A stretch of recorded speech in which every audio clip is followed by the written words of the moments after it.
Este es el podcast Café con Rosa Liarte. Un podcast donde hablamos de educación.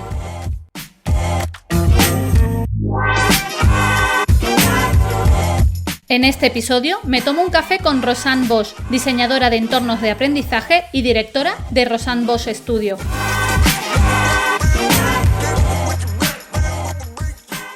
Nuevo episodio de Café con Rosa Liarte y literalmente estamos hoy con un café de mañana. Tengo una invitada muy especial, la verdad que tuve la oportunidad de conocerla antes del COVID, porque ya tenemos que hablar de antes del COVID o después del COVID, ¿no? Y yo tuve la oportunidad de conocerla en Zaragoza, en un mega evento que hubo y bueno, podríamos decir que es la madre, por así decir, de las diseñadoras de aulas. Ella se dedica a todo el diseño de aulas y ha hecho un montón de innovación a la hora de crear espacios educativos y bueno, tengo el placer por aquí hoy de presentar a medio tocaya, porque casi se llama como yo, a Rosanne Bosch. Buenos días, Rosanne, ¿qué tal? Buenos días, pues muy bien, gracias y gracias por invitarme. Bueno, suerte la mía que hables español también y que podamos estar hoy compartiendo por aquí. Para quien no sepa quién es Rosanne, ¿qué es lo que hace Rosanne y a qué se dedica? Cuéntanos un poquito. Bueno, yo soy la fundadora y directora creativa hoy en día de Rosanne Bosch Studio, que es un estudio de diseño que mezcla la arquitectura, el diseño del interiorismo, pero también otras disciplinas como el arte, etcétera, etcétera. Y con un enfoque muy especial. Nuestro enfoque está en la educación y cómo se puede crear un contexto que maxima nuestro potencial de desarrollo y del aprendizaje. ¿Eso qué quiere decir? Esto quiere decir que nosotros creemos que si tú cambias algo en el contexto físico, en realidad tienes un impacto sobre cómo la gente actúan entre ellos, comunican, cómo se sientan, etc. Y con esto podemos mejorar tus capacidades de aprendizaje, tus capacidades y tu motivación también, y las ganas de querer aprender, etcétera, etcétera. Entonces, eso es lo que hacemos y entonces un foco, sí somos arquitectos, diseñadores, pero con un enfoque muy específico. Buenísimo, pero antes de adelantar todo eso que estás hablando, Rosanne, ¿qué es para ti la educación? No te libras de la pregunta, ¿qué es para ti en sí la educación? Porque eres parte del panorama educativo, claro que sí. Bueno, ahora también hay una cosa un poco de idioma ahí, ¿eh? Porque educación y aprendizaje, que es la diferencia entre esas palabras y todo eso. Entonces puede ser que para mí ahora con el español ahí puede ser que haya algunas cosas sutiles que no voy pillando. Pero para mí la educación es el sistema que hemos creído con nuestra sociedad para poner en sistema, en realidad, el desarrollo el aprendizaje de nuestros niños, pero también de adultos, porque, claro, también hay adultos que se educan. Entonces, educación es aprendizaje, pero puesto en un sistema, en un contexto para mejorar el aprendizaje. Porque, claro, vamos aprendiendo todo el día, ¿eh? Cada vez cuando, yo qué sé, yo hago cualquier cosa, puede ser que aprendo algo, pero la educación es el sistema. Vamos, pues sí, que crecemos alrededor. Y tú lo llevas a tu entorno, que es el lugar donde aprendemos, ¿no? En ese espacio en el que estamos realmente, cómo influye, ¿no? Increíblemente, pero es así. Sí, bueno, es el espacio. Yo creo que la verdad es que yo creo que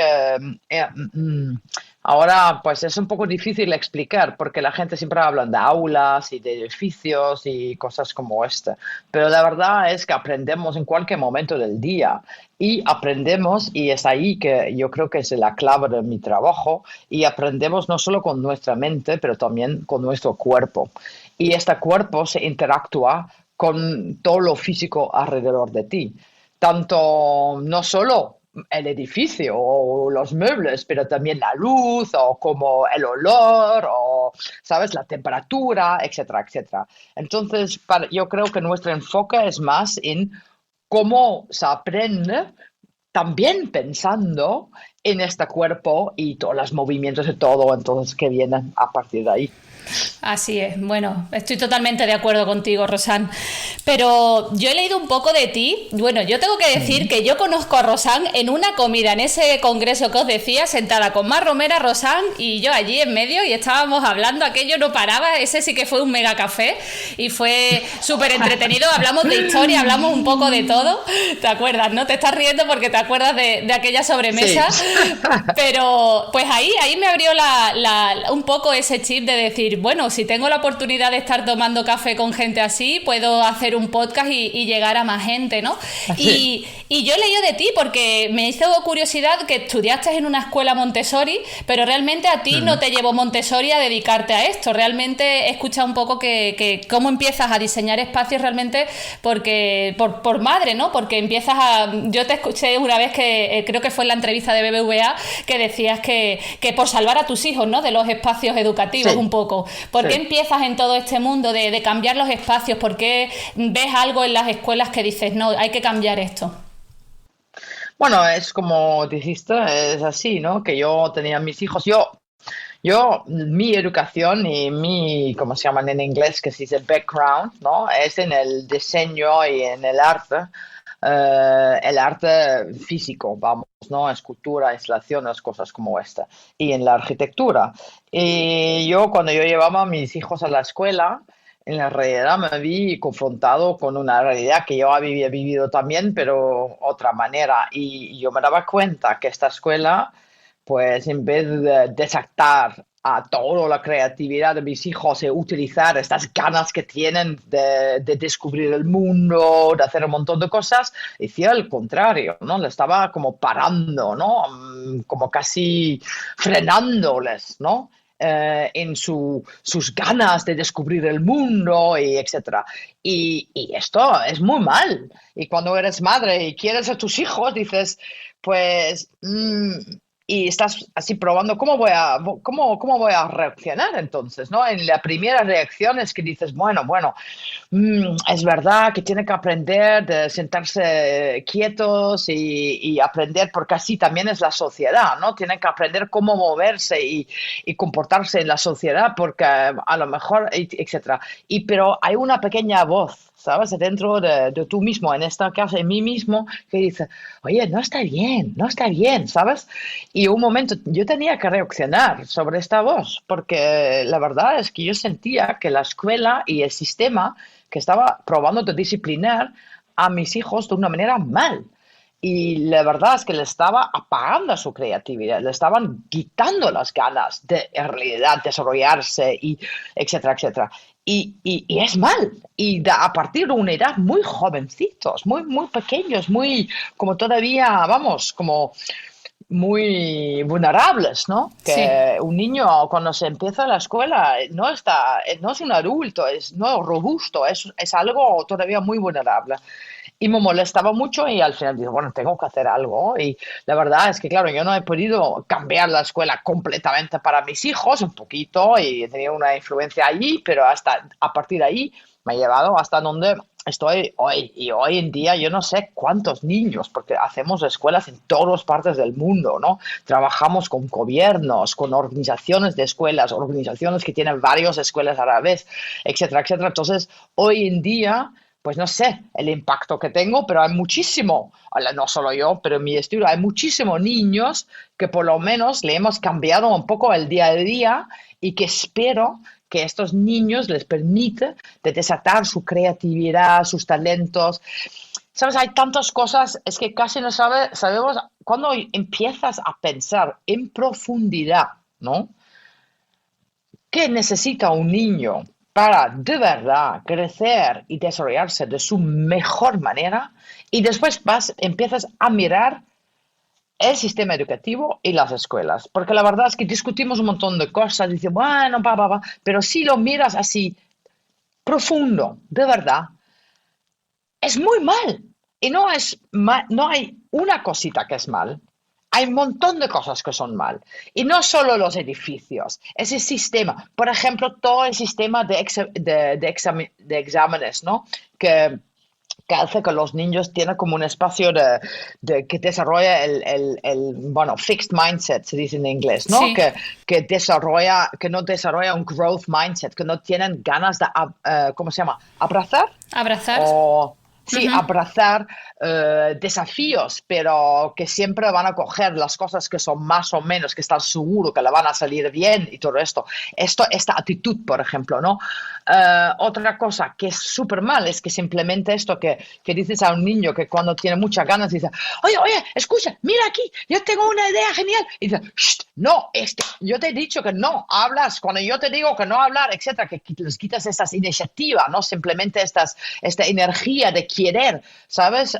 Compartir con los demás las ideas y etcétera. Otra cosa que es súper mal que hacemos con los niños, esto es físico, ¿no? Que los ponemos sentados en una silla desde 4 años, los ponemos sentados en una silla, en una mesa, y cuando tienen ganas de mover, ir corriendo o jugar, etcétera, les decimos que no, que se tiene que quedar ahí sentados en esta silla. Más que hacemos, que decimos que estos niños tienen que, por ejemplo, que aprender, yo que sé, matemática o tiene que hacer algo en inglés, ¿no? Estos niños y aprenderlo con un libro de tal manera y es el lunes a la mañana a las 9 porque yo te lo digo. Pero esto también quita todo, ¿sabes? La voluntad de los niños de tener ganas de aprender, porque al final van a conectar esto de ir a la escuela, el aprendizaje, todo eso, con cosas que estás obligado a hacer, que no son cosas que elijas hacer. Mientras aprender un idioma, la verdad es que es muy fácil y la mejor manera de aprenderlo al niño de 4 años es hablarlo, jugar con esto y ir hablando y más, no sentar en una silla y más, vienen tus ganas de saber y quieren hablar, a lo mejor con un niño que habla otro idioma. No es tan complicado. Entonces, hemos malentendido en manera, para mí es como un desastre en nuestra sociedad. La verdad es que es un desastre en nuestra sociedad que hemos malentendido cómo funcionamos nosotros como seres humanos. ¿Y qué es lo peor de lo todo? Es que en realidad refleja también cómo vemos a nosotros mismos. Estoy de acuerdo contigo y cuando has dicho lo de la silla me he reído. Estoy aquí pensando en mi cole y en mi instituto porque tuve la oportunidad de estar 2 años trabajando en el instituto donde yo estudié como alumna y yo creo que siguen las mismas sillas, ¿no? O sea, esas sillas verdes aquí en España las habrás visto, las del colegio, los colegios públicos, por lo menos aquí en Andalucía, que son esas típicas sillas verdes que son incómodas, no, lo siguiente, que ya hay momentos que no sabes ni cómo sentarte después de 6 horas ahí, ¿no? Y creo que eso es importante. Sí, pero hay dos cosas que pasan y ahora vamos un poco más en profundidad, no es en el superficial, pero hay dos cosas que pasan. Uno es que es como te disciplinas a sentarte eso, quieto, ¿no? Que no mover tu cuerpo cuando tienes ganas de mover. Esto, la verdad, es que está mal, porque nuestro cuerpo hace falta que movernos. Dos, es mal para tu cuerpo físicamente, simplemente estar sentado en una silla. Esto, y sobre todo un niño que todavía está creciendo. La gente siempre me dice, bueno, ¿qué es la mejor tipología de silla para sentarse? Pues no sentarse en una silla. Y más, también nuestros movimientos, y ahora vamos un poco más en un parte de mi trabajo, porque claro, mi estudio, lo que hacemos, como nos hemos enfocado muy específico en el aprendizaje y el desarrollo humano, con el diseño y el contexto, nosotros vamos también coleccionando investigaciones, conocimiento y gente que tiene conocimiento muy específico que se relata a esto.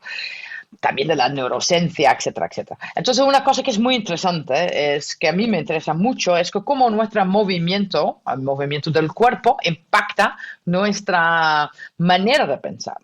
Eso quiere decir que cuando tú te mueves en un cierto fasón, ¿no? En cierta manera, Sí. pues tú puedes imaginarte ciertas cosas y piensas de una manera, es un sistema de pensamiento, ¿no? Ahora, si tú quieres, por ejemplo, cambiar tu manera de pensar, tienes también que cambiar tu manera de moverte. Nosotros lo vemos con las escuelas que hacemos, que cambiamos simplemente las posiciones corporales de los niños, que no están sentados, pero están en muchas posiciones distintas, trabajando, que de repente, por ejemplo, una cosa muy fácil, mira, cuando tú escribes, es que Sí. esta relación neurológica, la relación cuerpo-mente, ¿no? Cuando tú escribes un papel a mano, tú vas a arreglar las letras en su tamaño al tamaño del papel. Lo haces automáticamente. Es una cosa que te... Entonces, el momento que tú tienes un pared entero, ¿no? Y tú puedes, y además, si esta pared es casi más largo que no ves el final, tú Sí. empiezas a escribir y no sabes el tamaño y empiezas a escribir más y más grande o más y más largo, etcétera. Entonces, ¿qué pasa? Que cuando, por ejemplo, un grupo de niños se adelanta un pared enorme y pueden empezar a hacer un mind mapping de lo que están haciendo, escribir esta pared, pues empiezan uno a escribir de otra manera, hacen historias muy diferentes. La historia continúa, tiene que pensar, continúa, porque no se apaga el papel, ¿no? Porque pueden continuar a escribir, etcétera, etcétera. Entonces, esas son las cosas. Es un ejemplo muy, muy pequeño de cómo el contexto físico cambia, por ejemplo, la historia que estás contando, que se continúa la historia. Entonces, tú piensas un poquito más lejos que antes. Entonces, no se termina cuando el elefante, yo qué sé, montaba a la montaña. No, la historia continúa, porque entonces cuando el elefante que estaba encima de la montaña podía ver todo el mundo al otro lado de la montaña. Entonces, cuando bajaba ahí y se encuentra con el mono, etcétera. Ahora digo algo. Entonces, un niño que está contando una historia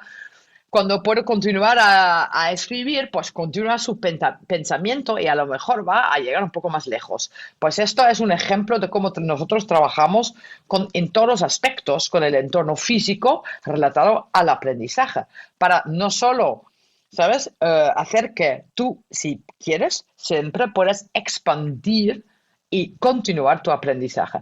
Bueno, pero también esto es el movimiento, cambia nuestra manera de pensar. Entonces, si continuamos a tener aulas, tú me dijiste una pregunta que cómo diseñar las aulas y todo esto, pues yo te puedo decir una cosa que para mí la palabra aula, yo quiero anular la palabra aula ¿Ah, de sí? nuestro idioma. Sí. Vale, ¿por qué?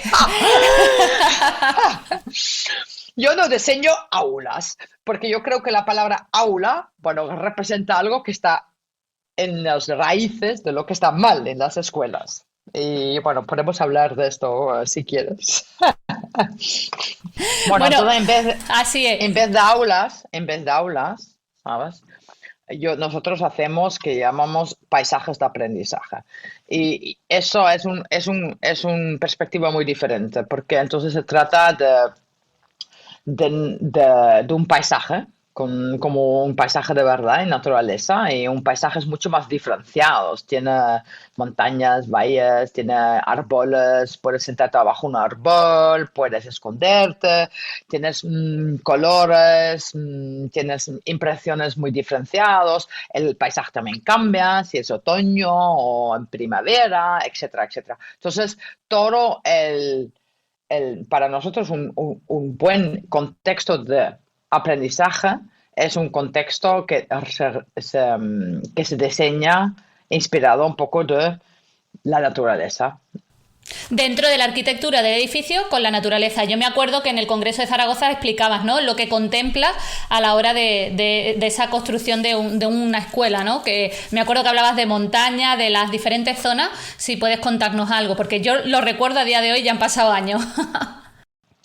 Bueno, sí, te puedo contar sobre esto, pero antes de esto yo me gustaría empezar con hablar un poco de esto de una aula. ¿Por qué Vale, una aula es mal, no? ¿Por es qué digo verdad, yo esto, que lo has no? dicho antes Es también, es que, verdad. Venga. sí, es que, ¿qué pasa por qué está mal una aula? Es que, ¿por qué digo esto, no? Es que Sí, la gente no porque es entiende. cerrada, ¿no? Siempre, Entiendo, es cerrada realmente. ¿Y te gustarán más los espacios abiertos o me equivoco?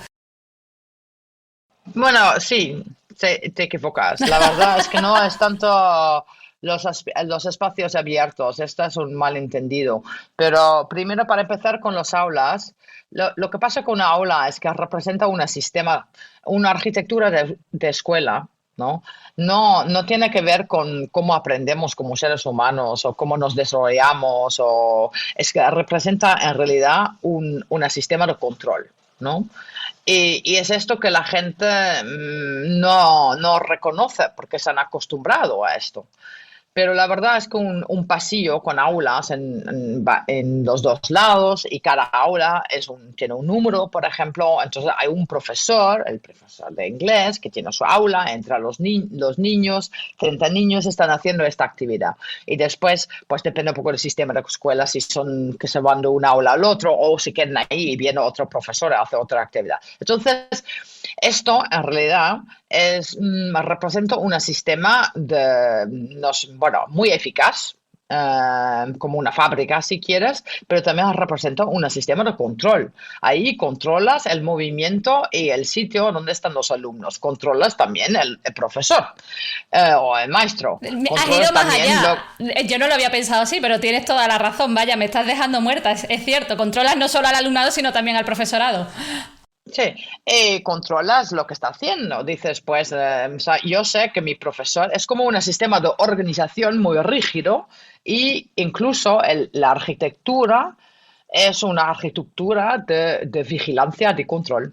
Es como, en realidad, como cuando se diseña un prisión o otras cosas, es una arquitectura que permite al profesor de vigilar a los 30 alumnos y controlar lo que están haciendo los 30 alumnos cuando están con él o ella en esta aula, y controla al director de escuela o al ministerio de saber que el profesor si está presente a su trabajo, chic, ¿no? Que está ahí y que está ahí de las 9 a las 10 haciendo matemática con los etcétera, etcétera. Bueno, entonces la escuela, de las aulas y el sistema de la escuela no tiene nada que ver con educación, tiene algo que ver con controlar el movimiento, las actividades y el tiempo de los alumnos y de los profesores.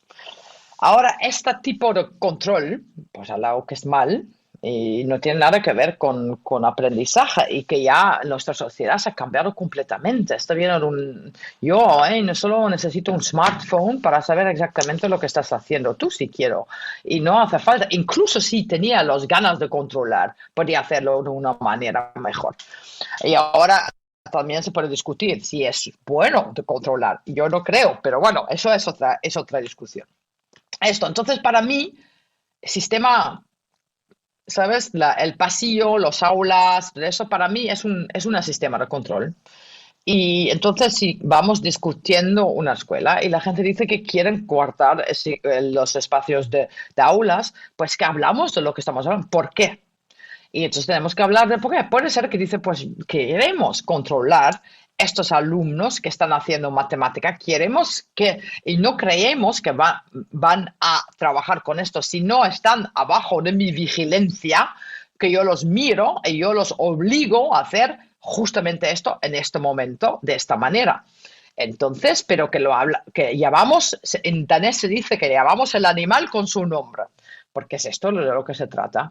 Ahora yo creo, y entonces yo puedo discutir con una escuela y digo, bueno, si es vosotros que tenéis esta idea de que esta es la mejor manera de aprender, yo puedo ofrecerles unos ejemplos a donde se ven los alumnos que desarrolla un inglés o aprende matemática de manera muchísimo más eficaz, más rápido y mejor. Y mira que tiene unos resultados mejores también, pero no lo hace de esta manera. Entonces discutimos pedagogía. Y es así que se conecta el diseño físico con la pedagogía de la escuela y con la manera de organizar una escuela. Porque claro, ahí también hay un cambio también. Las escuelas con quien trabajamos nosotros, por ejemplo, en muchos casos trabajan mucho más con equipos de profesores, porque los profesores trabajan en conjunto y los alumnos no siempre están con un profesor haciendo una cosa una hora, ¿no? Trabajan en proyectos y de vez en cuando tiene una hora separado para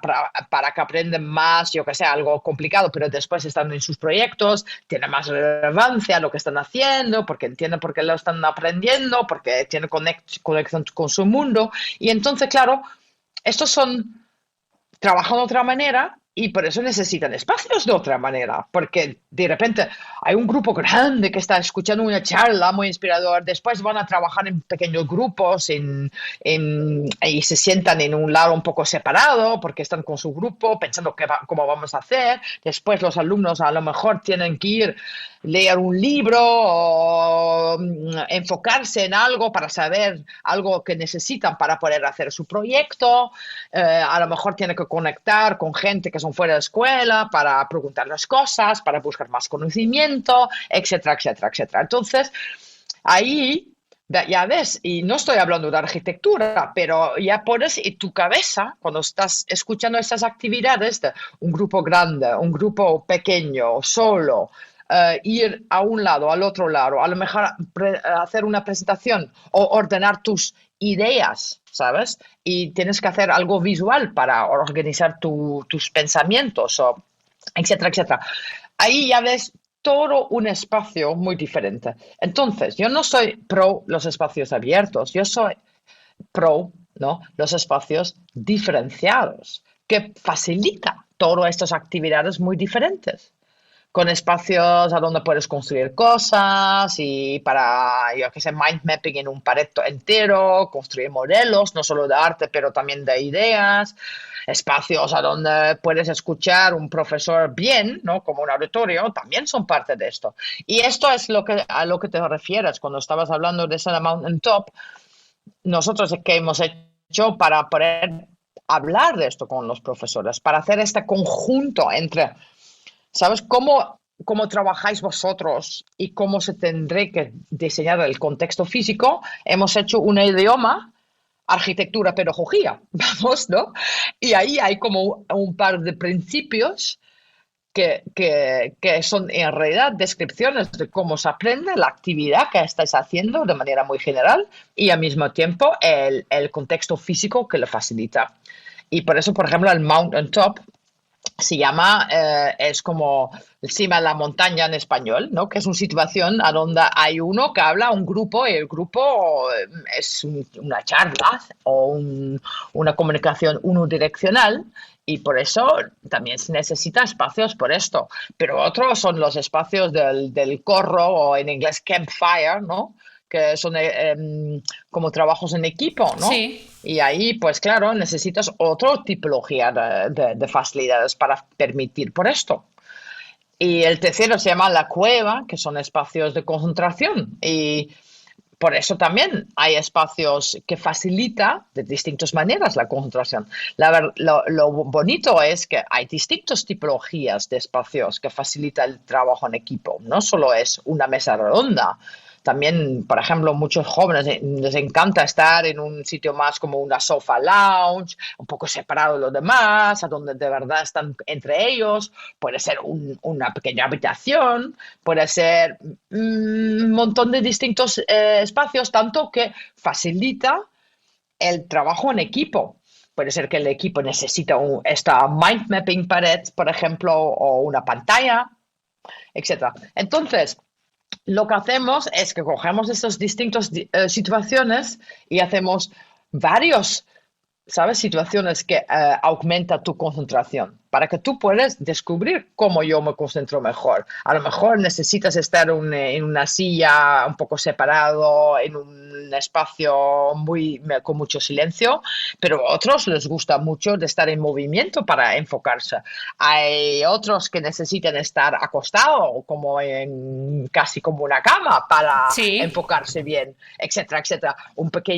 Como un poco adentro, debajo, en una pequeña cueva, dentro de algo que no ves a nadie, no escuchas nada, con una pequeña luz, etcétera. Otros les gusta estar en una mesa alta delante de la ventana y mirar el horizonte para enfocarse mejor. Bueno, etcétera.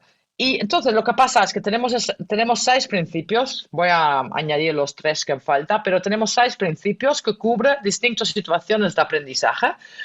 Y cada principio, entonces, facilitas con varias soluciones o situaciones físicas.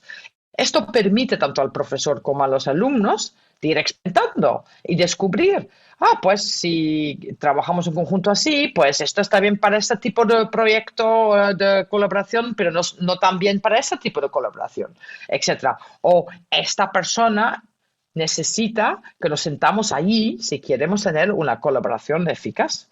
Y ahí entra algo que a mí es mi bebé muy importante. Yo creo que los jóvenes, y esto fue muy difícil en la temporada del COVID, ¿no? Que los jóvenes necesitan también desarrollar habilidades sociales También.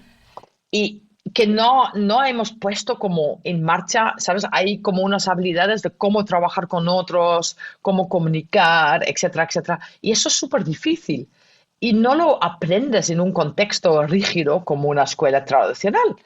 Necesitas aprender esto haciendo.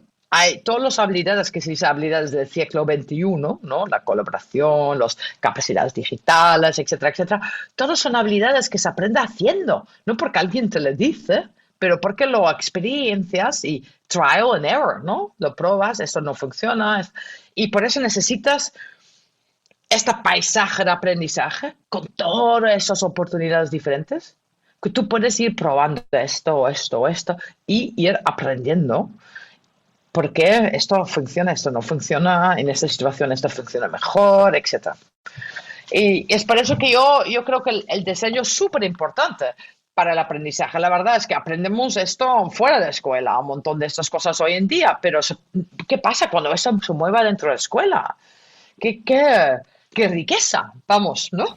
Totalmente, sí, ¿no? Y me has dado una vuelta a todo. Yo me viene el recuerdo, Rosan, a cuando nos entregaron el edificio del IES Cartima, que nos lo dieron nuevo en el año 2014. Y yo me acuerdo que entrábamos en el edificio que todavía estaba terminado en obra y ya detectábamos nosotros al entrar al edificio que nos faltaban cosas, nos faltaban, por ejemplo, zonas de reuniones, nos faltaban cosas esenciales, ¿no? Y a mí algo que me chocaba muchísimo en esa situación era ¿por qué en ningún momento, si se sabía que íbamos a ser parte del equipo directivo de este centro nuevo que se abría, por qué nunca el arquitecto o arquitecta se sentó con nosotros y nos dijo realmente las necesidades que teníamos, ¿no? Y eso tristemente pasa aquí, por lo menos te digo yo mi experiencia en la pública, ¿no? Que te dan el edificio, pero precisamente no cuentan con las personas que van a usar el edificio a lo largo de años y años y años, ¿no? Es muy triste. Es malísimo, es muy triste y es muy mal. Y también es una oportunidad perdido, porque mira, yo creo que la mayoría, pues claro, hay gente que todavía dura, que se necesitan transformar la educación, pero yo creo que en la mayoría del mundo ahora, estos que vemos, por lo menos nosotros, en nuestro trabajo, la mayoría de los, por ejemplo, gobiernos están conscientes de que se tiene que cambiar la educación y que el modelo de educación que es anticuado y que es muy ineficaz en realidad. Y es por eso que se ve cambios en todas partes del mundo por distintas maneras. Ahora, este cambio, el problema es que este cambio también requiere un cambio del trabajo del profesor. Y esto es muy complicado porque no podemos mandar todos los profesores de vuelta a la escuela para aprender cómo hacer esto nuevo y después volver a ser profesor. Tampoco podemos cambiar físicamente todos los edificios de las escuelas de un día al otro. Y es ahí que el gran dilema está. ¿Cómo vamos a transformar el sistema educativo? Es como cambiar del caballo mientras que estás en él. ¿Cómo se llama? Cuando estás cabalgando. Sí, eso es. Y esto es muy difícil. Y ahí entra, porque es tan interesante de involucrar a, por ejemplo, los profesores, incluso cuando son profesores que después ya van en otra escuela. Porque lo que pasa es que el proceso de transformación, bueno, por lo menos la manera como trabajamos nosotros, en el proceso mismo, eso también educa al profesor. Entonces, lo que pasa es que el profesor ya está un poquito mejor preparado a estos cambios y está parte de pensar en cómo se podría cambiar lo que están haciendo hoy en día en su escuela y en su día a día. Porque para ellos también es como remodelación, vamos, de cómo piensas tu profesión y cómo trabajas.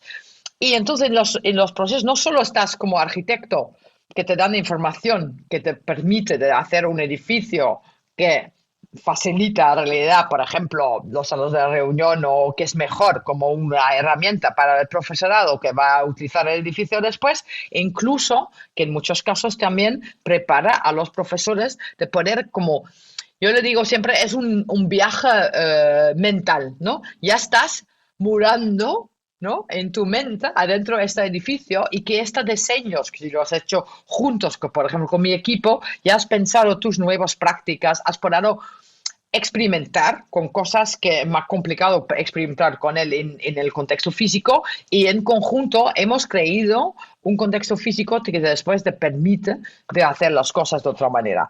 Y ahí, claro, cuando estás parte de este sistema, no es el día cuando entras en el edificio como un choque, como wow, Claro. no, entonces estás ya como en tu mente preparada, es como cuando vas de viaje, ¿sabes?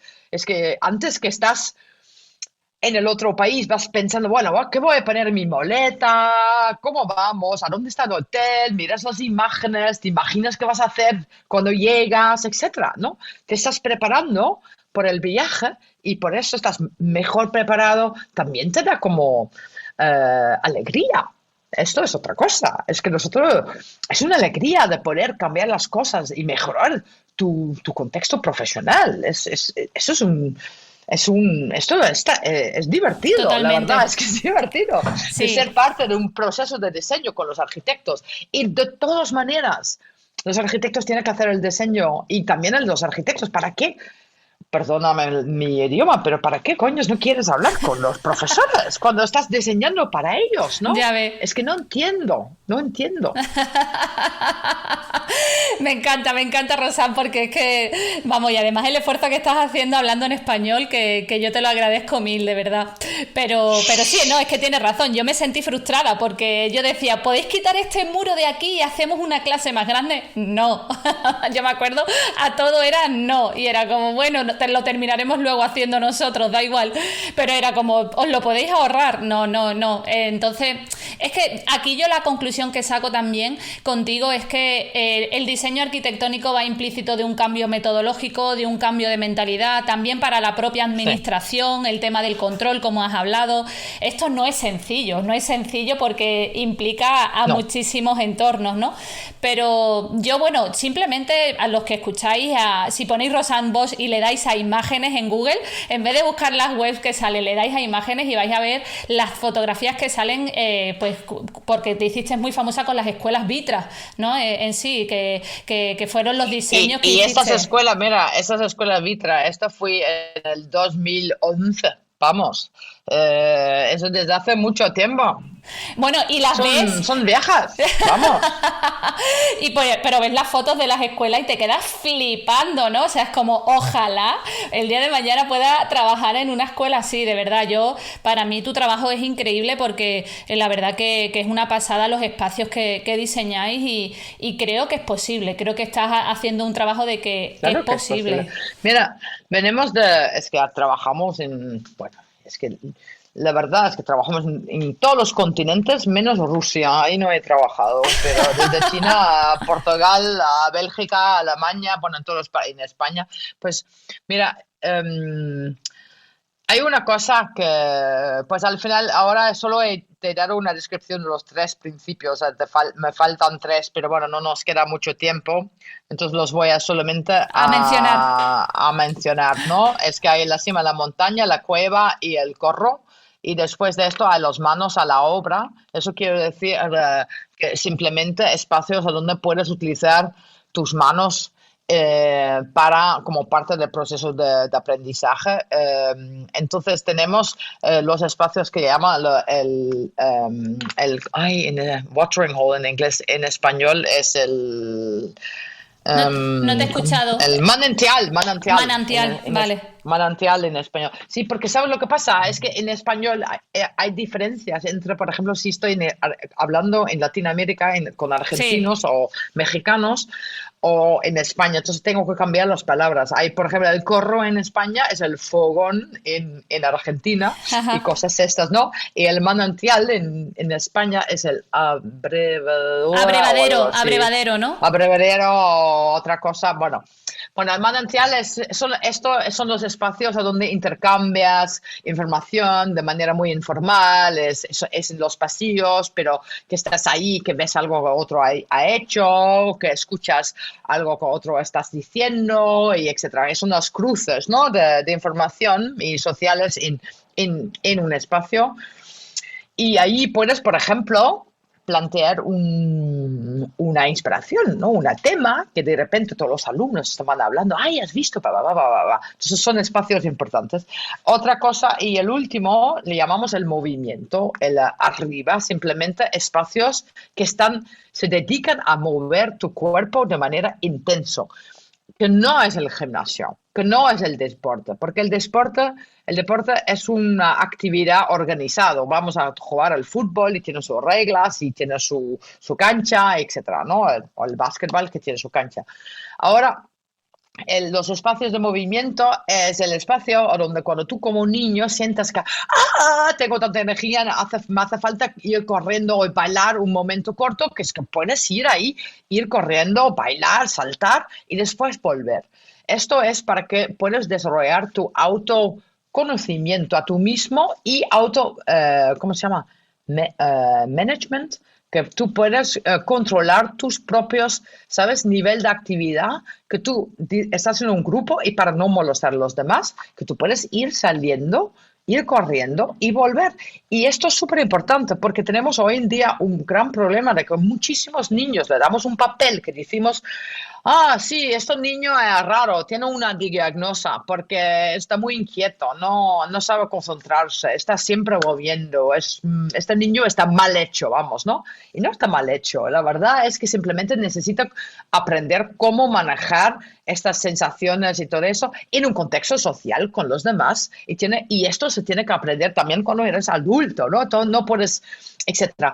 Y no es, entonces, poner un niño un papel en la cabeza diciendo que está mal. No, simplemente dar la posibilidad de mover, porque la verdad es que es mejor mover que no mover. En vez Claro. de aprender a no mover y después de adulto tener que volver a aprender de ir al gimnasio, vamos.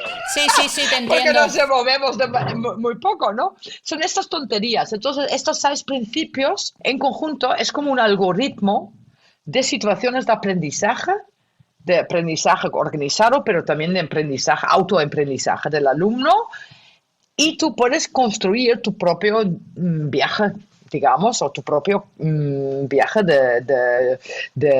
en tu línea de aprendizaje ahí, ¿no? Buenísimo, sí, sí, no, el autocontrol, ¿no? Que el alumnado también Esto es. sepa pues sus sentimientos, ¿no? Y manejar sus momentos, ¿no? Yo, pues sí, ya tengo apuntado los 6, ¿eh? Me encanta la situación y como os digo, pues yo ya para despedirme, Rosan, siempre a mis invitados o invitadas les pregunto un lugar donde nos recomiendas visitar y como tú eres de fuera, así que ¿dónde nos recomendarías visitar o un sitio al que tú siempre vas y desconectas o que tienes ganas de ir? No sé, conocer un poco a esa Rosan humana, no solamente que habla de educación. Bueno, la verdad es que yo estoy muy, muy feliz por mi bicicleta. Esto es una cosa que a mí me encanta ir en bicicleta. Me voy cada día. Antes de esta entrevista, yo me fui a mi oficina, me voy en bicicleta cada camino. Y es algo porque es que todavía, mira, yo estoy mucho en España también. Tenemos un estudio en Madrid, Sí, pero lo que pasa es que ahí lo echo de menos, ¿sabes? Lo echo de menos tanto que no pude ir esta media hora, 45 minutos en bicicleta. Y la gente dice, sí que podías, pero no, ¿sabes? No es como cuando vives en Dinamarca o en Holanda, como vamos en bicicleta aquí, que todo es en bicicleta, ¿sabes? Cada día, llueve o no llueve, hace frío o no frío, subes en la montaña o no subes. Es como... Y ¿y por qué es tan importante? Es porque en el movimiento, ¿sabes? Es simplemente que mueves tu cuerpo y que estás conectado con el mundo que está alrededor de ti. Quiero decir que son los sentidos, ¿no? Sientas que hace frío o no, hay sol oscuro, es de noche aquí, hace muy prontito ya oscuro, ahora como llegamos al de invierno, ¿no? Pero te conectas con el mundo y yo creo que es esto, para terminar, que es tan importante. Yo creo que durante el corona, ¿no? Durante el COVID, la pandemia, estábamos todos detrás de nuestro ordenador. Es por eso que no teníamos tantas impresiones de nuestros sentidos, porque solo es como el mundo en dos dimensiones, porque no hueles nada inexpectado, no sientas la temperatura, no ves, no que sea, una cosa inesperada, etcétera, etcétera. Y nos falta esto, es el mundo en dos dimensiones, nos falta ver el mundo en 3, 4, 5, 6 dimensiones. Y es por eso que un sitio, si yo no sé quién nos está escuchando, puede ser en cualquier sitio del mundo, ¿no? Entonces, pues no quiero que todo el mundo va a coger un avión a viajar a algún sitio, no. El contrario, quiero que coges una bicicleta o te vas a ir andando y que sientas el entorno alrededor de ti y no solo pruebas de pensar en lo que tienes que hacer, pero siempre estar en el momento. ¿Sabes? Utiliza todos tus sentidos, ir olando, mirando, sintiendo el sentido, el olor, ser consciente de la luz, ¿sabes? El sol, pero también la falta de luz, etcétera. Es esto, entonces moverte, ir fuera. Y la bici, ¿no? Yo la verdad que... La bici, me encanta mi bici. Yo soy muy bicicleta. Yo he tenido la suerte... yo tengo una camper y he tenido la suerte de recorrerme Holanda y lo que estabas describiendo lo he vivido paseando por Holanda en bici. O sea, para mí fue inolvidable la zona de Middelburg, que me hice toda aquella zona en bici y es verdad, la libertad que te da esa sensación de ir en bici no te la da nada, ¿verdad? Ese viento dándote esa situación, a mí me flipó mucho Holanda por eso, ¿no? Porque a todos lados puedes ir en bici. Y este verano estuve en Francia también por las Landas, que también hay muchísima bici. Y es que, ya te digo, voy con mi camper, la bici detrás en el maletero, en el portabicis, y eso para mí es mi libertad, como tú dices. Estoy totalmente de acuerdo. Bueno, ahora te digo un secreto. Yo tengo casa en Andalucía. Ah, cuando ¿sí? Estoy en mi casa, sí, ¿no? Y cuando estoy en mi casa en Andalucía me voy en bici también. Pero bueno, ahí es mountain bike. Esto es la montaña. Sí, bueno. Sí. Bueno, pues Rosa, te doy desde aquí las gracias. Sí. Gracias por aportar tantísimo a la educación, porque creo que innovación, aunque esa palabra abarca muchas cosas, va implícito con los diseños que haces. Tienes un equipazo. Y gracias por tu tiempo, que sé que andas muy justa de tiempo y has dedicado un poquito a este rincón. Gracias, de verdad. Sí, de nada, pues gracias para esta conversación y para invitarme.